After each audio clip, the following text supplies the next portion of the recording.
मित्रों, आप सभी का जे एम भक्ति जी आध्यात्मिक जागरण चैनल में स्वागत है।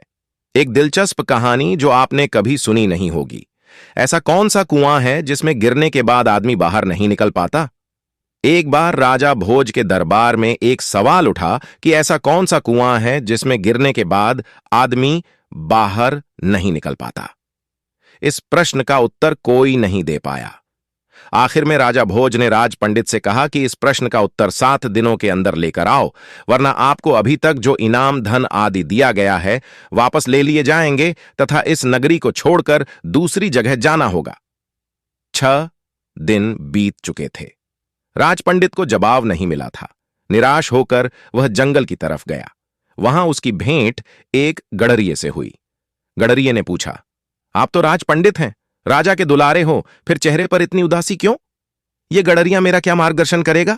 सोचकर पंडित ने कुछ नहीं कहा। इस पर गडरिये ने पुनः उदासी का कारण पूछते हुए कहा, पंडित जी, हम भी सत्संगी हैं। हो सकता है आपके प्रश्न का जवाब मेरे पास हो, अतः निसंकोच कहिए। राज पंडित ने प्रश्न बता दिया और कहा कि अगर कल तक प्रश्न का जवाब नहीं मिला तो राजा नगर से निकाल देगा। गडरिया बोला, मेरे पास पारस है, उससे खूब सोना बनाओ। एक भोज क्या, लाखों भोज तेरे पीछे घूमेंगे।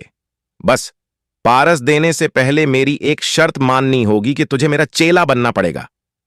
राज पंडित के अंदर पहले तो अहंकार जागा कि 2 कौड़ी के गडरिये का चेला बनूं, लेकिन स्वार्थ पूर्ति हेतु चेला बनने के लिए तैयार हो गया।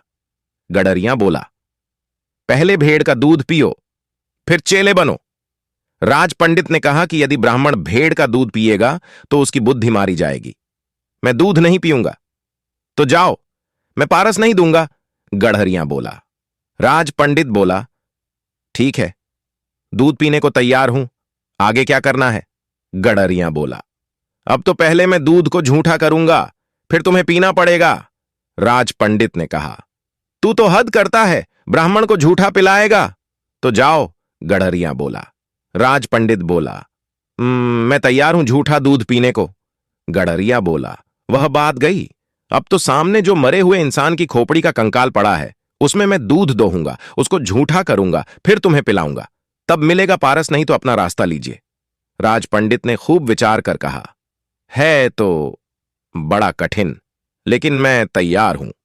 गडरिया बोला। मिल गया जवाब। यही तो कुआं है, लोभ और तृष्णा का, जिसमें आदमी गिरता जाता है और फिर कभी नहीं निकलता। जैसे कि तुम पारस को पाने के लिए इस लोभ रूपी कुएं में गिरते चले गए। दोस्तों, चैनल पसंद आए लाइक कमेंट शेयर करें। अगर चैनल पर पहली बार हैं तो चैनल को सब्सक्राइब अवश्य करें।